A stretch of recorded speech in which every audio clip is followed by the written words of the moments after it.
And we conclude tonight with Alisa Faranzena, who is editor-in-chief of the conservative California Patriot University at the University of California. She's also active in College Republicans and other GOP organizations, including the local Republican County Central Committee. She's studying politics and business, double major. Mm-hmm. Yeah. So you're a student. That's right. You know,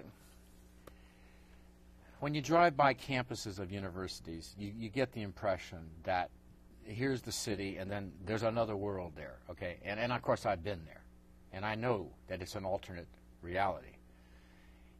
So a lot of us on the outside don't know what that's like, but we hear about it. What's it like being for you? I mean, the stories, the horror stories that we hear for people who are not liberal or progressive, is it as much of a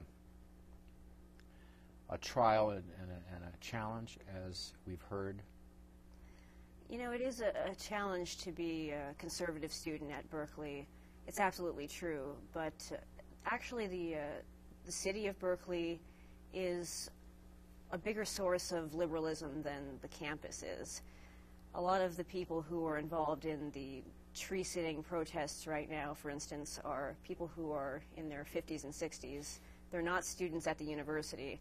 They just are very happy that they have UC Berkeley in their midst, and they think of it as the way it was in the 1960s, and they keep living through it that way forever. The stories from David Horowitz about thought regiment courts for those who offend and all that, has that lessened, you mean? It's lessened from the time that first came out with well, who wrote the book? The original book on political correctness. It painted a very sad story about especially University of California. You're saying that things have become more tolerant now? I think they have somewhat. I mean, we still have a yellow rating from FIRE, an organization called FIRE, meaning that we have speech codes that have certain aspects to them that can limit students' freedom of speech, but we don't have a red rating, meaning that we're the least tolerant of different ideas. I think the most serious one, and I think you wrote an article about this, is when it enters the classroom. Mm-hmm. When your grading system is based on how much you agree with a progressive or liberal point of view. Is that still true? It occurs at some points.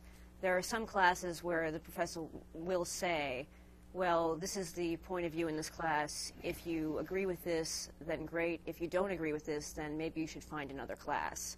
But I do want to stress that that isn't the norm on the campus. It does happen, but it is not the majority of our professors. And it's not clearly the majority of the courses? No, it's not. What percent do you think it might be? Very minimal? 3%? 2%? Maybe something like that. So when you go to the computer science department or the physics department or the biology department, I know with global warming that it's true that some of the biology departments have certain kinds of pressures on them. We know that's true. But when you go into these neutral subjects like computer science, then all this dissipates, doesn't exist. It's just normal, good education at the University of California. In a lot of cases there is, and there are some times, though, that you have liberal bias creeping in classes where you wouldn't expect it. For instance, a recent case was in a general education astronomy class. Okay. And what happened there was the GSI, the graduate student instructor for that class, emailed out a notice to all the students. It's a large lecture class, saying that they should go protest at the Oak Grove, and this was an all-night-long party/protest. And he used school resources to do this. He had access through being a GSI to the email addresses for the entire class. We use a program called bSpace, so he used that school computer system to use it to promote his agenda to the class. Oak Grove being where the tree sitters are? Where the tree sitters are, the oaks next to Memorial Stadium, where the hippies are camped out in the trees, basically. Now, is this a big issue? I mean, we on this side of the bay, it's not. I mean, we hear about it, but is this very important to the people of Berkeley, or the students of and teachers of University of California? Well, like I said, I think it is more important to the residents of Berkeley than the student body.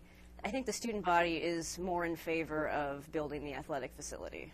In this kind of flashback reality, because remember, a lot of the people who are in that age group of 50 took a lot of drugs, so you would imagine their brains are somewhat cooked.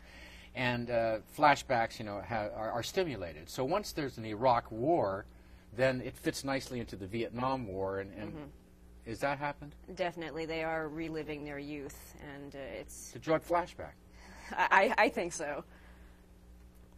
Although it's not politically correct to say that. Did you find that tension at the campus became more amplified once the war became a source of opposition? Did you have any personal threats?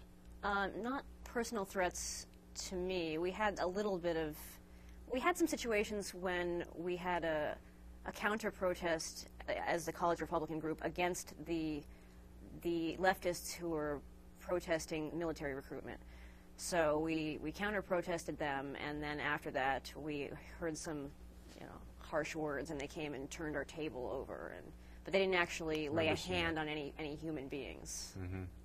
So what's the bottom line then? Is it pretty much they leave you alone and you just you write what you want? And have they allowed this magazine to be distributed? Is it part of the you know, what's going on at the campus? Well, they'll certainly come to our table and have scream fests. They definitely make their opinions heard, and we welcome that. We'll defend our positions any day of the week. Mm-hmm.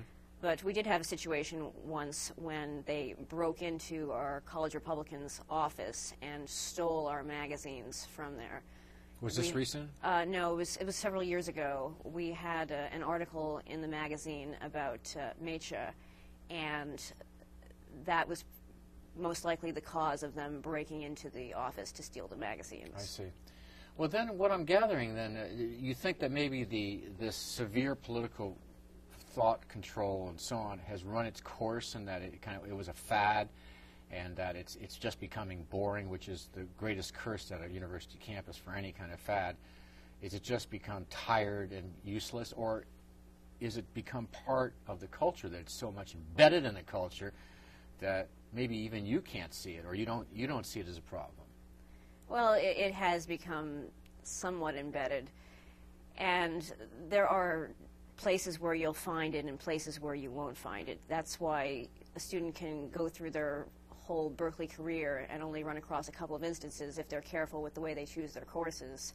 And in terms of the classroom pressure. Yes, and there are other students who run into it all the time. It does depend a lot on what your major is. For instance, in the... How about you? Aren't you majoring in politics, a double major? Yes, I have a double major.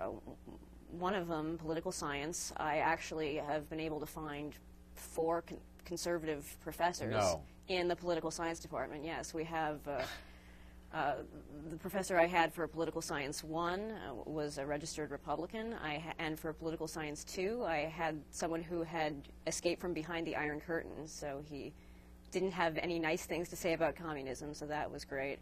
And Dan Schnur, who is a Republican strategist, teaches a good friend class. Of mine. Yeah, he teaches a class on campaign media strategy. Sure. I took his class, and one last one that I know of in the political science department, I took 3 classes with this man. He's 78 years old, and he doesn't care who he offends. He has tenure, and they can't take it away from him.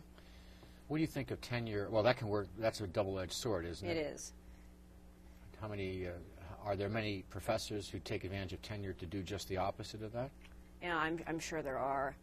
I've been lucky in some respects to not run into really mean-spirited bias. I mean, most of the bias I've encountered has actually been with my business major. Why is that? I had a teacher for macroeconomics who got up before the class toward the beginning of the semester and said that he disagreed with basically everything Milton Friedman had ever said. And I had... Did he profess to be a Marxist? He did not profess to be a Marxist. But he was close? really pretty Keynesian, I guess. Real estate intervention. Yes, very much and so when you take a course like that, especially, what was the name of the course? It was macroeconomic analysis for business decisions. So when he starts to do exams, can that point of view influence the way he grades the exams, or is it truly how you've read and you in other words represent all the different views, or how you think, or how you analyze the question, you know, all the normal things that go into an exam, or do you believe that there is a bias to how he grades those exams? It's hard to say because most of these exams are graded by graduate students. Could be worse then. So it really varies. It may have been that some people were graded down for disagreeing with the professor's opinion. I know there were certainly sections in the textbook where he said, I disagree with this section, so don't bother reading that. Mm-hmm. We're going to say that it's actually this way. Mm-hmm. Let's talk about the other side, the Republican side. Or is it the same thing when it comes to this magazine of which you're the editor? I mean, this is different than the college Republicans, correct? Yes. They're two distinct organizations, and the people in them do overlap. Basically everybody on the staff of the magazine is also a member of the Berkeley College Republicans. Mm-hmm. But there are also a few people who are very libertarian and some people who are declined estates. How many members do you have? We have about 24 on the staff. It grows a little bit over the course of the year. But I heard it was one of the largest college Republican. Oh, I'm talking about the magazine. In terms of the club, Berkeley College Republicans, or BCR, we have maybe 600. Is it one of the largest organizations on campus? Absolutely, it definitely is. It's the largest political organization on campus. And do most of them join for survival? Just to sort of like a gang, you know? Some do. Gang protection, like in the prisons? There's definitely some truth to that. A lot of times when people arrive on the Berkeley campus from, say, Orange County, it's definitely a shock to them, so they do want to band together with some like-minded folks. Do you think, and I hope our viewers who are primarily not a conservative point of view, I've written many articles on the conservative problems right now. I mean, I think we've been embarrassed by certain conservative leaders and some of our ideas, some of our performances in Congress, and so on. It goes down a list. We're in a pretty bad shape in terms of practice. The theory is always good. Are you concerned about the fact that we may not see, we may see the word conservative become like liberal is used? Become a dirty word? Well, it's already a dirty word to some people, but I mean it's going to become an irrelevant point of view. It's going to be just totally a time when it occurred during the 80s or the 90s, but they had their chance, they blew it, and do you see it? You got 1 minute. Do you see a renaissance? I certainly hope that it doesn't become something that's irrelevant. I mean, we are trying as hard as we can to make ourselves relevant on the Berkeley campus. Mm-hmm. And I think that's one of the most difficult places to be relevant, and we're having success there. So it would be nice as conservatives in the country if we had another Ronald Reagan. Mm-hmm. We really do need somebody. There's nothing on the horizon. There is nobody on the horizon like that, but it would be wonderful if we had somebody. But the reinterpretation is what's key to revitalization. And so in other words, if you're doing it at the University of California, that's the beginning of the creativity. Let's hope. Well, actually, I'm very pleased to hear what I've heard tonight. I would almost consider going to Callison if I were choosing a college. Looks like things have died down a bit, and you seem safe and healthy. So good luck with the Patriot. Good luck with the College Republicans. All right, thank you. Alisa Faranzena, and thank you for joining us. We'll see you next time. Visit our website at www.sfunscripted.com.